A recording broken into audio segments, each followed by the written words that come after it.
Yes, being a youth, we pursue to proclaim that protected rights for a person in order to end poverty. But what we see is quite contrary from what we want to see.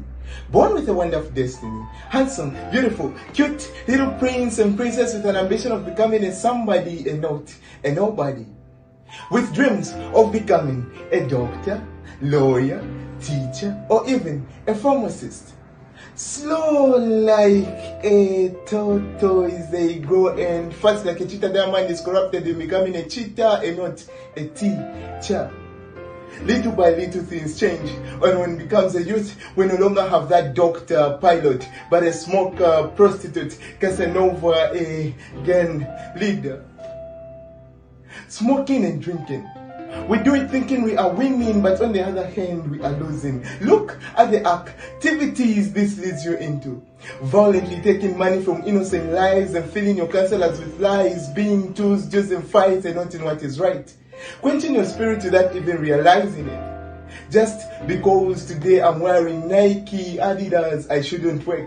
Proving yourself to be cool and knowledgeable to fools and being sluggish and foolish to the wise.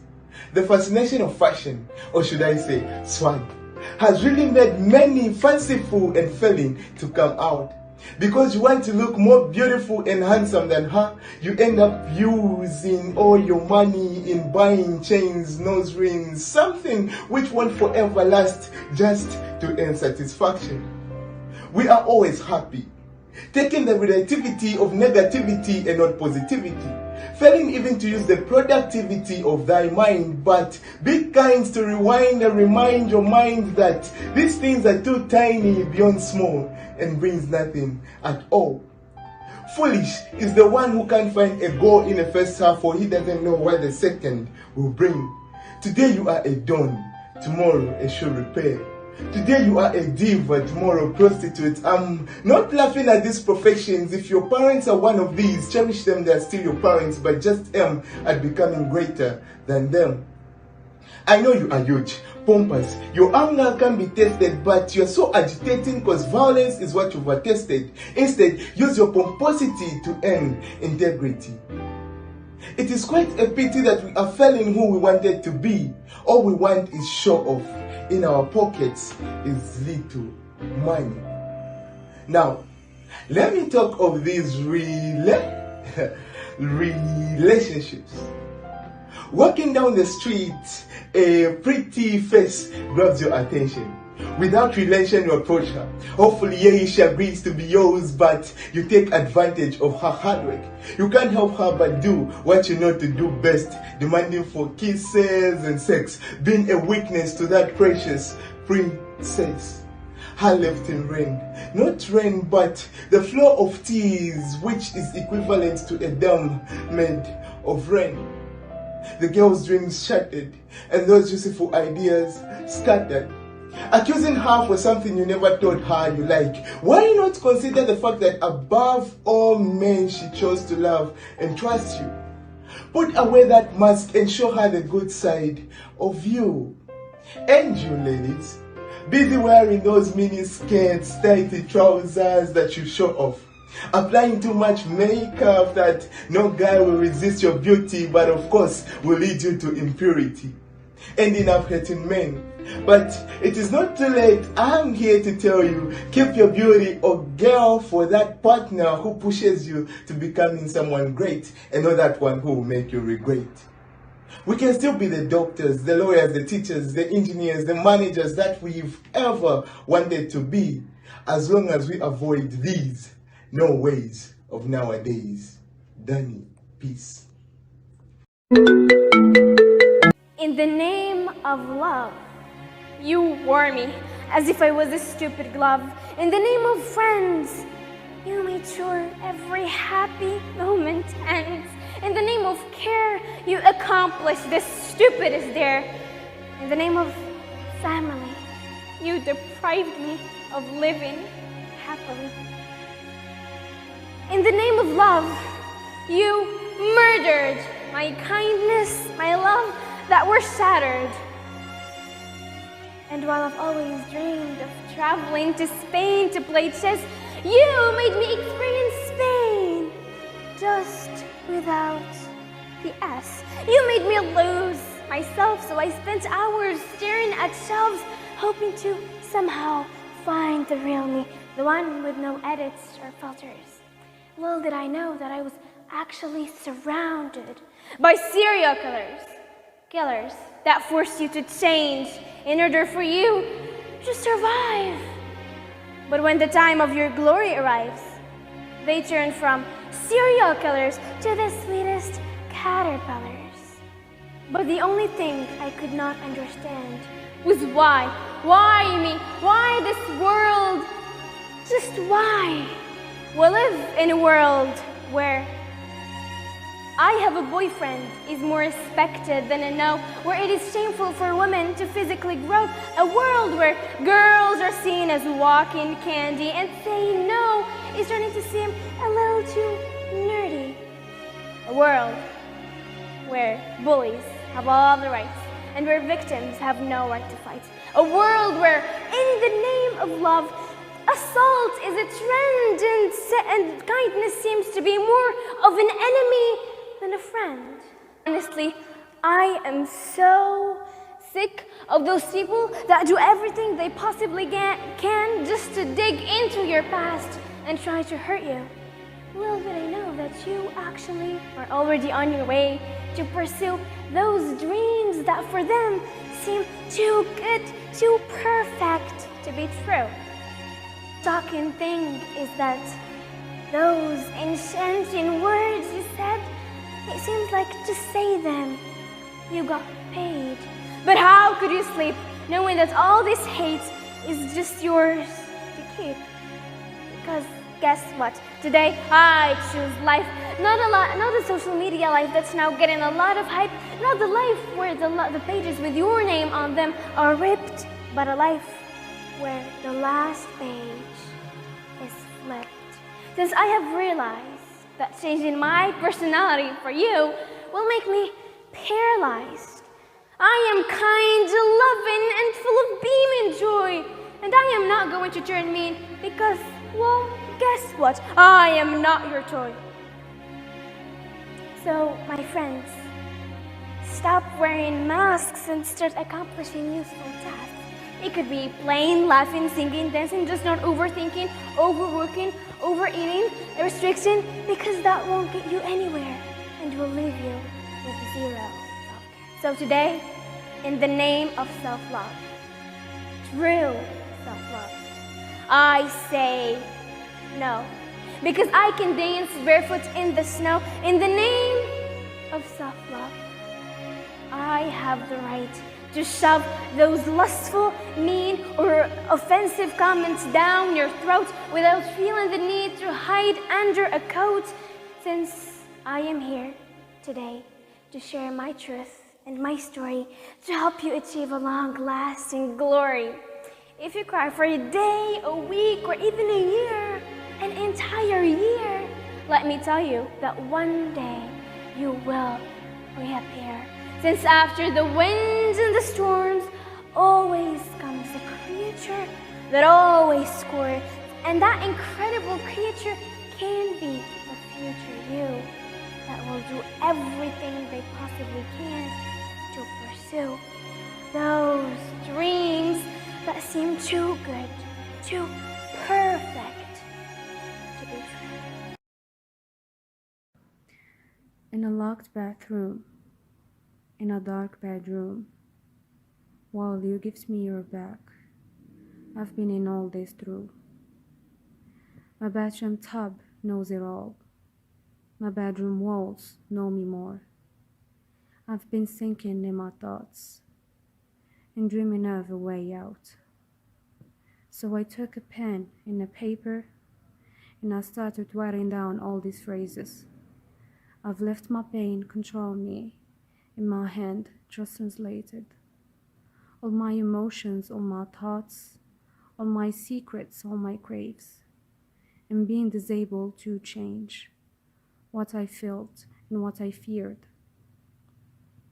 Because nobody told me that it's okay to be alone, to be afraid, and having a fusion of feelings, not knowing when to be good not knowing when to be bad.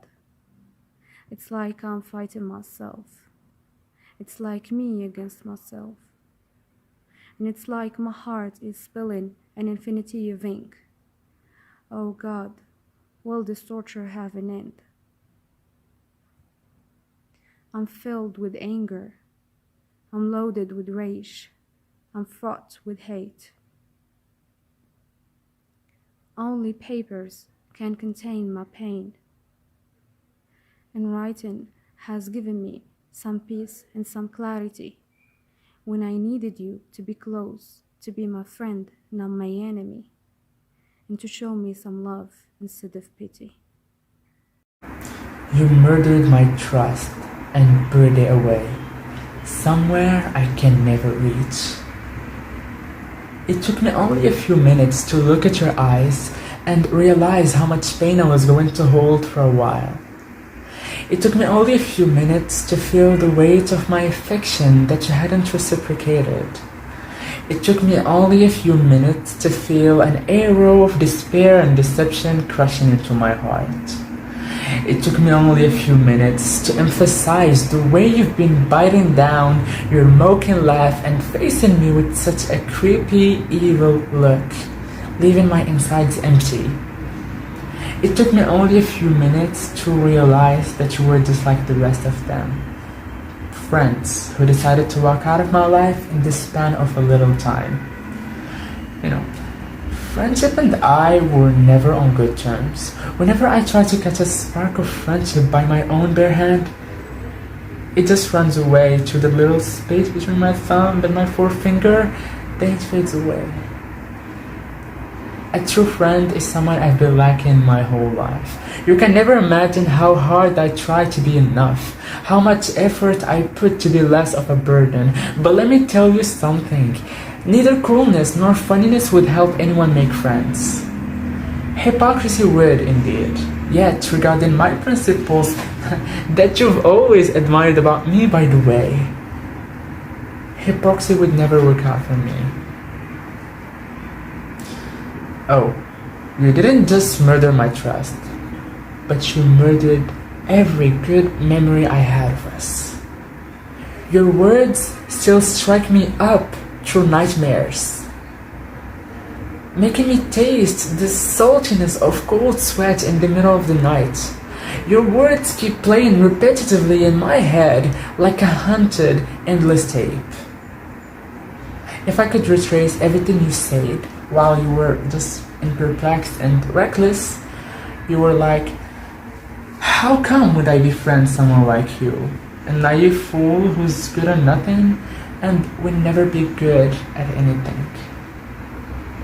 Well, is this me? Is this what you're thinking about me? Anyway, I'm fine, I'm okay, I'm good. Basic lies I try to tell myself every day. But I've decided to turn them into my reality. And here I am, with a new mindset and a new appreciation of life. It all changed when I held my head up to the sky and began watching the beauty of the full moon and the shining stars. As I'm gazing that infinite set of lustrous dots, a beam of light invaded my chest and healed my heart. And it all just made sense. I realized what I should have realized during those few minutes. I am limitless. They say a small circle is a quality circle, but no circle fits me too. Therefore, I'm making sure my happiness relays on nobody. I aim to pursue my goals regardless of the odds I'm destined to face during my existence. I aim to romanticize my life regardless of what the others are willing to say. I aim to prove you and everyone else wrong. I aim to enjoy reading, traveling, drinking coffee, sunsets, movie nights, laughing at my own silly, sarcastic jokes by myself. I aim to leave a mark upon this world, known as someone who has never given up, someone who has tried his best and done his best until the very end. I've decided to take a long ride. It might be a bumpy one, but I'm convinced that I will well and truly make it worth it. And as a matter of fact, throughout this journey, faith, ambition, and self-love will be my only friends. And I just realized this too. Grade 2.0. Lost in my thoughts again, I took out my notebook and pen, picked up a word or maybe 10. I started to predict how this might end. So I called my family and friends and I wrote a speech I must tell about a girl who forgot to sell her life to buy some lies to live for, picked the rhymes to write some lines to heal all, the frustrating thoughts, the toxic love, the sweet and sore melody, the only remedy, the mesmerizing symphony, the lifelong therapy, the song I continuously play to hypnotize the writer, to compromise the thinker, to paralyze the overachiever, to live instead of surviving, to breathe easily days and nights, to sleep peacefully like I was a child. Hopefully, this is just a phase and it will soon go away. It started when I was 12, and now that I'm 21, I'm still scared of what tomorrow holds, and I'm frightened of taking another breath, and the cruel panic that comes with every hope, more than anything, more than my fear of death. Still, I brainwash myself every day to get over it, and I practice my smile in front of the mirror every morning, even if a bit. Still, I speak my mind to my notebook every night to let go of it, and I'm trying to shake off the past and to never quit. Still, I'm begging myself to stay, to be patient, to wait, to longer wait for a better tomorrow, if I ever deserve it. Cause lately it's been black on black and I can't catch it. And I'm freaking out about being locked in. I'm afraid of who I am and it's not helping. Unearthed my reality, but it's already fading. Felt trapped by my own thoughts about searching for that one reason to move on and for that one reason to breathe in a word that made me insecure about my being, and in a word that taught me how to move to their own strings. Wondering if I can take off my mask now that I'm leaving. Because in times I wish if only I can look away, perhaps find a brand new way to rejoice instead of being clay.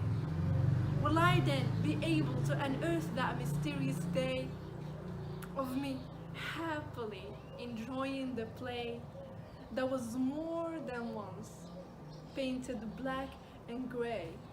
Well, even the gray has vanished, cause I spend my everyday asking myself what I'm doing, and I'm waking up, it's empty, only thinking about my being, inquiring, should I stop? Should I stop or pursue this uncomfortable acting? Being someone else, right? I need an Oscar for my standing. But back when I was a kid, I dreamed of a greater ending. Well, guess all my fairly built castles are now crashing. Was it all clear again and I was the one not realizing the truth, the reality, the life that I kept on and will be surviving? Or excuse the word, I will be living it with every poem and line, every happy moment and cry. And I will remind myself every day and night that I am the author of my own story, And today I stand proud of who I was, of who I am, and who I will become. Thank you. Debatable subject. With the wind blowing, the darkness extending, and the sky watching, a man says to a woman passing, "Pièce أعطيني نمرتك. Baby, give me your number." She doesn't answer. "واغي عبرينا بعدا. At least give us some attention." She doesn't. She leaves with no facial expressions, eyes looking at the ground, speeding as if she's late and has a train to catch. She doesn't. She leaves unsurprised, avoiding being misjudged and falling in the trap. She doesn't. She leaves. A smile is a sign of happiness and optimism, a sign which can be read as a call, as an invitation to approach that woman. And the article says, respect women, don't harass women. She may be your sister, she may be your mother, she may be your wife, that. Yes, she may be, but she is not a mother, she is a woman. She goes to school every day with dreams and ambitions, to work with confidence and determination. She is not a wife, she is a woman. She takes good care of herself and has many secrets and friends. She is not a sister, she is a woman. She wakes up early in the morning, sees herself in the mirror and says, "I am beautiful."